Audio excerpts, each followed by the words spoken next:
इस वीडियो में हम एक्सप्रेशन और अलाइनमेंट को थोड़ा सा और डिटेल में देखते हैं। जैसा कि हमने पिछले वीडियो में देखा था, जस्ट ये कि हमने जन्म लिया, उसमें एक्सप्रेशन वाली बात शुरू हो गई। वो पहली सीढ़ी थी, लेवल 1 था।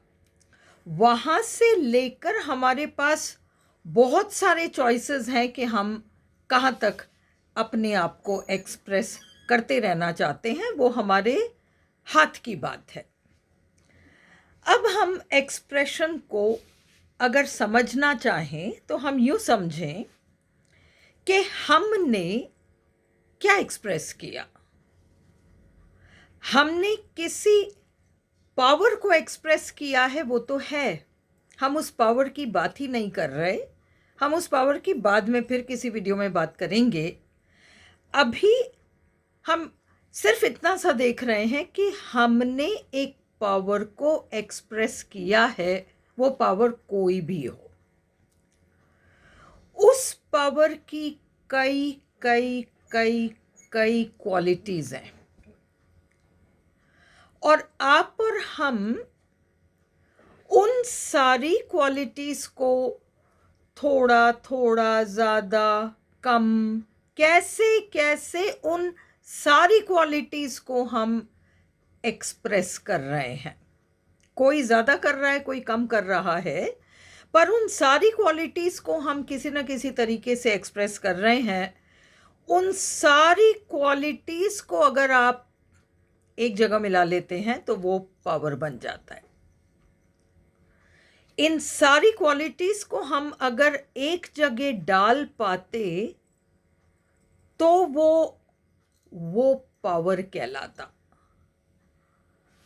अब हम उस पावर की इतनी इतनी इतनी इतनी क्वालिटीज़ में से एक आध का उदाहरण लेते हैं। हम सबसे पहले जिसको हम कहते हैं दया भाव, हम उसको देखते हैं। आप और हम जीवन में प्रयास तो करते ही हैं कि हम एक दया भाव तो रखें, कोशिश तो करते हैं। ऐसे भी लोग हैं जो हमसे भी कम दया भाव रखते हैं और ऐसे भी लोग हैं जो हमसे ज़्यादा वो भावना रखते हैं और ऐसे कई लोग हैं जो बहुत बहुत ज़्यादा रखते हैं और ऐसे भी लोग हैं जो कि उसको बहुत ज़्यादा एक्सप्रेस करते हैं। अभी हम करंट सिचुएशंस में जैसे रतन टाटा वगैरह हम देखते हैं तो ये एक्सट्रीम काइंडनेस वाली स्थिति है। ये लोग जो कर रहे हैं, ऐसे कई लोग हैं। Mother Teresa, extreme kindness. पर अगर हमें कोई कहे कि ये जो दया भाव है, दया नाम की कोई चीज़ बता दो, दया क्या है वो चीज़ बता दो, तो हम नहीं बता सकते। ऐसी कोई भी वस्तु या चीज़ नहीं है जिसको हम कह सकें इसका ये दया का ये रंग है, ये रूप है, ये आकार है। ऐसा कुछ भी नहीं है। वो केवल और केवल एक भाव है जो आप और हम एक्सप्रेस कर रहे हैं। हम कितना एक्सप्रेस करते हैं वो एक अलग बात है, पर हम सब उसको किसी न किसी तरीके से एक्सप्रेस कर रहे हैं और हम इसका एक्सप्रेशन जहाँ तक ले जाना चाहें वहाँ तक ले जा सकते हैं। और अगर हम आज की तारीख में वहाँ तक नहीं पहुँच पा रहे तो उसके रास्ते में भी कई सारी चीज़ें हैं जो हम आगे जाकर देखेंगे। अब हम ब्यूटी को देखते हैं, सौंदर्य, सुंदरता। हम किसी व्यक्ति को सुंदर कह सकते हैं, किसी को ज़्यादा सुंदर कह सकते हैं, किसी के लिए कह सकते हैं ये तो सबसे सुंदर है, सुंदर वस्तु और सुंदर वस्तु, उससे भी ज़्यादा सुंदर वस्तु, वो तो चलता रहता है। सौंदर्य, हमें सुंदरता नज़र आती है लोगों में, चीज़ों में, कला के वस्तुओं में, हमें वो नज़र आता है। पर क्या हम सौंदर्य नाम के किसी चीज़ को दिखा पाएंगे? क्या कोई भी सुंदर व्यक्ति या सुंदर वस्तु ये कभी भी कह पाएगा कि मैं इसको एक्सप्रेस कर रहा हूँ या कर रही हूँ? नहीं कह पाएगा। जैसे कोई भी दयालु व्यक्ति कभी ये नहीं कह पाएगा कि मैं इस चीज़ को एक्सप्रेस कर रहा हूँ, दया ये चीज़ है और मैं इसका एक्सप्रेशन हूँ।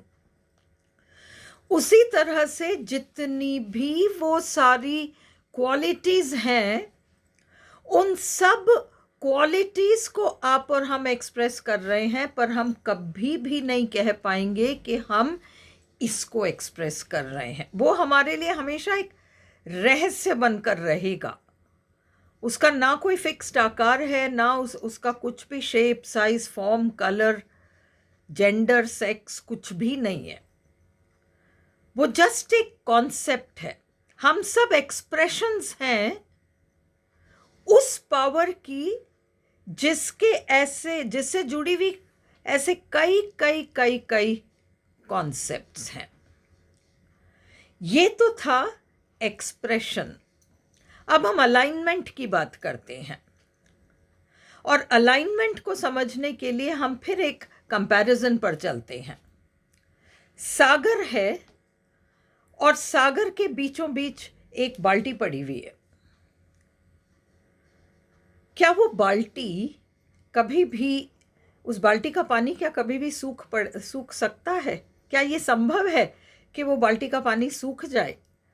उस बाल्टी का पानी कभी नहीं सूखेगा, क्योंकि वो बाल्टी कंप्लीटली इन अलाइनमेंट है सागर के साथ। बाल्टी और सागर का एक ऐसा रिश्ता है जिसकी वजह से वो बाल्टी कभी खाली रह ही नहीं सकता, वो तो हमेशा भरा हुआ रहेगा।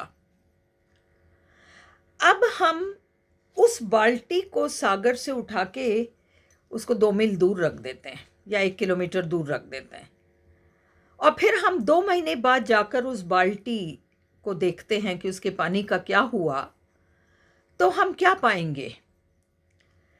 संभवतः हम ये पाएंगे कि वो बाल्टी का जो पानी था वो तो काफ़ी हद तक सूख गया, और उसमें थोड़ा सा ही पानी नीचे रह गया, शायद पूरा ही सूख गया या थोड़ा सा ही रह गया, क्योंकि अब वो बाल्टी अलाइनमेंट में नहीं है, सागर के साथ अलाइनमेंट में नहीं है।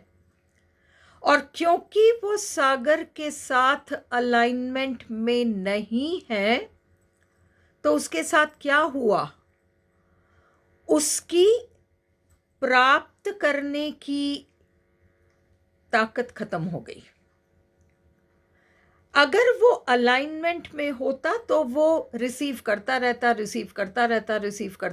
पर अलाइनमेंट से दूर होने की वजह से उसकी रिसीव करने की जो ताकत है, उस बाल्टी को पानी रिसीव करना चाहिए, वो रिसीव करने की ताकत उसकी खत्म हो गई। तो करना क्या पड़ेगा? इतना सा करना पड़ेगा कि बाल्टी को वापस अलाइनमेंट में ले जाना पड़ेगा, उसी से सारा कुछ हो जाता है। ज़्यादा कुछ नहीं करना, बस अलाइनमेंट में लाना है। वो बाल्टी सागर के बीचों बीच पड़ा हुआ कभी भी ड्रम नहीं बनने वाला, वो कभी भी टैंकर नहीं बनने वाला, वो तो बाल्टी ही रहेगा, पर खाली कभी नहीं होगा।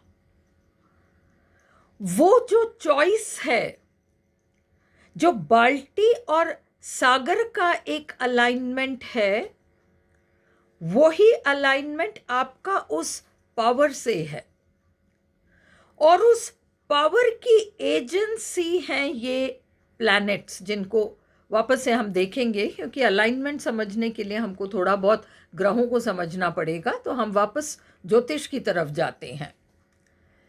जिस पल हमने पहली सांस ली, जिसको हम जन्म कहते हैं, उस समय जो भी कुछ था, हमने प्रत्येक ग्रह की एक निश्चित मात्रा में एनर्जी ली।